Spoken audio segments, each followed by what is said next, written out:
Hello guys, तो आज हम STL के एक नए टॉपिक को लेकर के आए हैं इस नए एपिसोड में। और इस एपिसोड में हम बात करेंगे DQ पे। तो हमने जो टॉपिक लिख रखा है ऑलरेडी, अगर आप देख रहे हो राइट साइड में, तो हमने टॉपिक लिख रखा है कि सबसे पहले हम बात करेंगे what is DQ, then difference between DQ and Q, then classifications, उसके बाद DQ का रिप्रेजेंटेशन बता देंगे हम आपको, उसके बाद जो ऑपरेशंस हैं, जो मेथड्स हैं वो, एंड देन फाइनली हम कोड पे बात करेंगे। तो ये सारे टॉपिक्स हम आज कवर करने वाले हैं। तो जो फर्स्ट टॉपिक हमारा है वो है व्हाट इज़ DQ। तो DQ होता क्या है कि नाम से ही ये पता चल रहा है कि डबल एंडेड क्यू है, यानी आप दोनों साइड से इंसर्ट एंड डिलीट कर सकते हो। दैट्स अ सिंपल आंसर कि DQ एक सीक्वेंस कंटेनर है जिसमें आप इंसर्शन और डिलीशन दोनों साइड से कर सकते हो। जैसे वेक्टर में क्या है कि वेक्टर में आप एंड में इंसर्ट करते, लेकिन यहाँ DQ में जो कि सीक्वेंस कंटेनर है, और DQ में आप दोनों साइड से इंसर्ट एंड डिलीट कर दोगे बहुत ईजिली वे में। तो अगर हम बात करें नेक्स्ट टॉपिक का, जो ये है हमारा कि difference between Q and DQ। Q जो है वो फीफो को फॉलो करता है, ठीक है, फर्स्ट इन फर्स्ट आउट को, यानी Q में आप दोनों साइड से इंसर्शन एंड डिलीशन नहीं करते हो, बट DQ में आप दोनों साइड से इंसर्शन एंड डिलीशन करते हो। इट मीन्स कि हम ये कह सकते हैं कि first in first out follow नहीं होता है DQ के अंदर। आप ये कह सकते हो कि एडवांस्ड लेवल का Q है ये, जिसमें हम फीफो को यूज नहीं करते। तो that is the difference between Q and DQ। Majorly अगर हम क्लासिफिकेशंस की बात करें कि DQ की क्लासिफिकेशंस क्या क्या हैं, क्या क्या हो सकते हैं, तो नॉर्मली तो DQ में आप दोनों साइड से इंसर्ट और डिलीट करते हो, बट आप रिस्ट्रिक्ट कर सकते हो कि इंसर्शन आप एक साइड से करो एंड डिलीशन दोनों साइड से करो, ठीक है, या फिर डिलीशन वन वे हो और इंसर्शन दोनों साइड से हो, ये आप रिस्ट्रिक्ट कर सकते हो। तो अगर हम क्लासिफिकेशन देखें इसका, तो एक है input restricted DQ। Input restricted DQ क्या होता है कि ये इंसर्शन को रिस्ट्रिक्ट कर देता है कि इंसर्शन सिर्फ एक साइड से होगा, रियर एंड से, बट डिलीशन आप दोनों एंड से कर सकते हो। दूसरा जो है वो है आउटपुट रिस्ट्रिक्टेड DQ। इसमें क्या होता है कि आप आउटपुट, इट मीन्स कि डिलीशन जो है वो आप रिस्ट्रिक्ट कर रहे हो कि डिलीशन जो होगा वो हमेशा फ्रंट से ही होगा। इंसर्शन आप दोनों एंड पे कर सकते हो, बट डिलीशन हमेशा फ्रंट से होगा। तो ये है आपका क्लासिफिकेशन। अब नेक्स्ट टॉपिक जो है आज का वो है हमारा रिप्रेजेंटेशन, DQ का रिप्रेजेंटेशन। तो अगर चलो हम एक एग्जांपल लेके चलते हैं कि हमने एक DQ बना लिया, अभी ये एम्प्टी DQ है, तो हमारा अभी यहाँ पे जो फ्रंट होगा वो होगा -1 और जो रेयर होगा वो भी होगा -1। अब नेक्स्ट स्टेप में जब मान लो आपको 1 इंसर्ट करना है DQ के अंदर, तो 1 जब आपने इंसर्ट किया तो फ्रंट हो गया आपका 0 और रेयर भी हो गया 0 इस केस में। तो यहाँ पे अगर आप देखोगे तो फ्रंट हमारा हो गया 0 एंड रेयर हो गया हमारा 0, क्योंकि हमने एक डेटा इंसर्ट किया है। अब नेक्स्ट स्टेप में मान लो कि हम 2 इंसर्ट करना है हमें, तो जब आपने 2 इंसर्ट किया तो यहाँ पे रेयर को आपने इंक्रीमेंट कर दिया, क्योंकि आप रेयर के एंड पे इंसर्ट करते जा रहे हो। तो रेयर आपका हो गया जो लास्ट वैल्यू है वो, और फ्रंट आपका हो गया जो फर्स्ट वैल्यू है वो। तो यहाँ पर अगर हम देखें तो फ्रंट हमारा है 0 और रेयर जो हो गया वो हो गया 1। अब मान लीजिए कि हमें 3 इंसर्ट करना है, तो यहाँ पे हमारा फ्रंट हो गया 0 और रेयर हो गया 2। अब आपको अगर डिलीट करना है लास्ट से, तो आप क्या करोगे कि रेयर से डेटा को डिलीट करोगे और रेयर को डिक्रीमेंट कर दोगे। तो अगर मान लो कि हमें 3 डिलीट करना है, तो जो हमारा लिस्ट बनेगा, यानी जो हमारा DQ बनेगा वो बनेगा कि 1 और 2, 3 हमारा यहाँ से डिलीट हो चुका है। तो जो रेयर हो गया आपका वो हो गया 1 और जो फ्रंट हो गया वो हो गया 0। तो आई थिंक कि आपको ये रिप्रेजेंटेशन समझ में आ गया होगा DQ का, कि हम इंसर्शन और डिलीशन किस टाइप से कर रहे हैं। तो हमने ये चारों टॉपिक कवर कर लिए, what is D Q, difference between Q and D Q, classifications and representations. अब जो नेक्स्ट टॉपिक है हमारा वो है ऑपरेशंस यानी मेथड्स, कि डी क्यू में कौन कौन से मेथड्स हम यूज़ करते हैं, कौन कौन से फंक्शंस सपोर्ट करता है डी क्यू।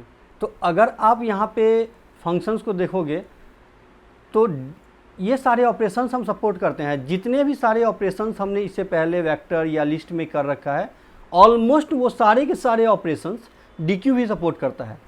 तो हमने सेम तरीक़ा से जो भी ऑपरेशंस अगर आइटरेटर के रिलेटेड है तो हमने उसको आइटरेटर के लिस्ट में डाला है, जो कैपेसिटी के रिलेटेड है उसको कैपेसिटी के लिस्ट में डाला है, सेम टाइप से जैसे हमने लिस्ट में किया है। तो ऑलमोस्ट आपको डुप्लीकेट डेटा मिलेंगे यहाँ पे। जैसे आइटरेटर में हमारा c begin, c end, r begin, r end begin end, जो हम आइटरेटर में ऑलरेडी यूज कर चुके हैं लिस्ट एंड वेक्टर में, वो सेम फंक्शन हम यहाँ डी क्यू में भी यूज़ करते हैं।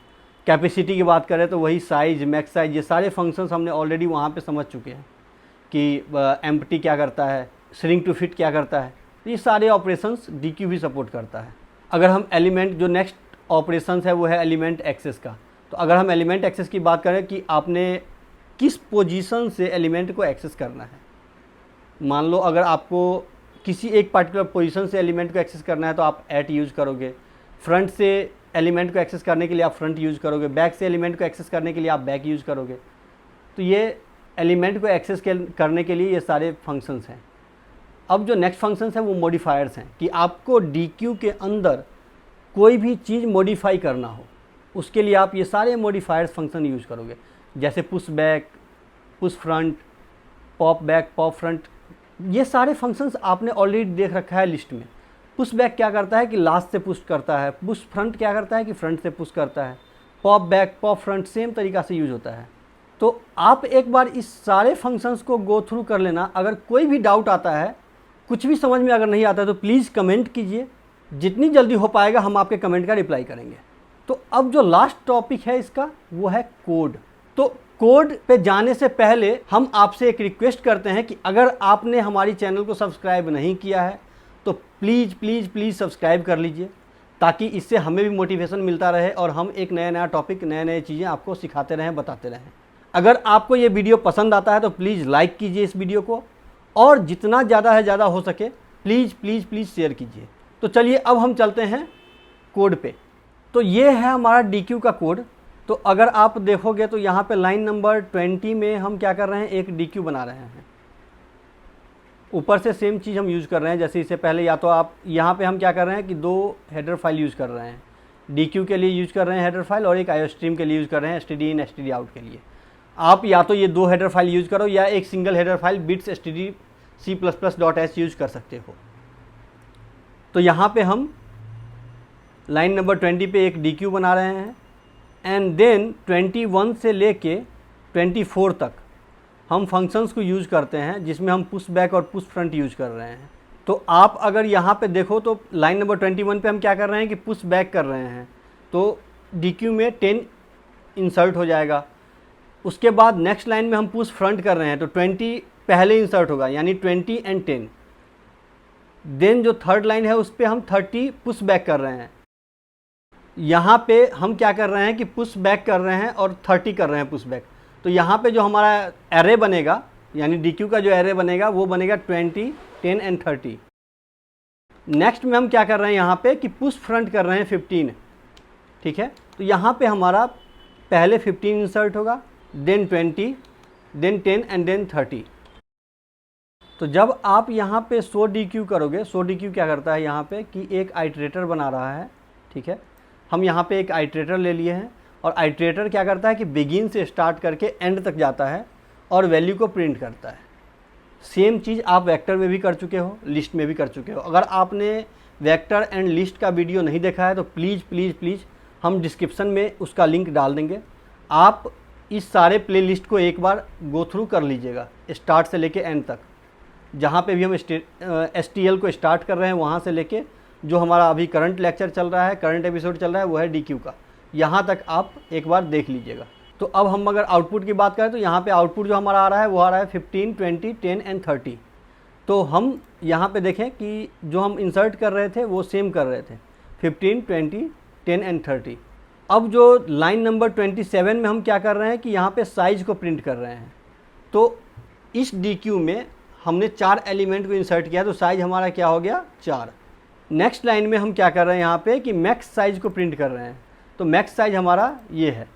नाउ लाइन नंबर 29 में व्हाट वी आर डूइंग कि हम एक पार्टिकुलर पोजीशन से डेटा को पिक करके प्रिंट कर रहे हैं, तो हम इसके लिए ऐट फंक्शन यूज कर रहे हैं। तो हम क्या कर रहे हैं कि dq.add2 को प्रिंट कर रहे हैं, यानी सेकेंड पोजीशन पे जो डेटा है, तो सेकेंड पोजीशन पे क्या है 10 है, तो ये 10 को प्रिंट कर देगा। नेक्स्ट लाइन में हम फ्रंट को प्रिंट कर रहे हैं और उसके नेक्स्ट लाइन में हम बैक को प्रिंट कर रहे हैं, तो ये जो प्रिंट आएगा हमारे पास वो आएगा 15 एंड 30। फ्रंट हमारा 15 है और बैक हमारा 30 है।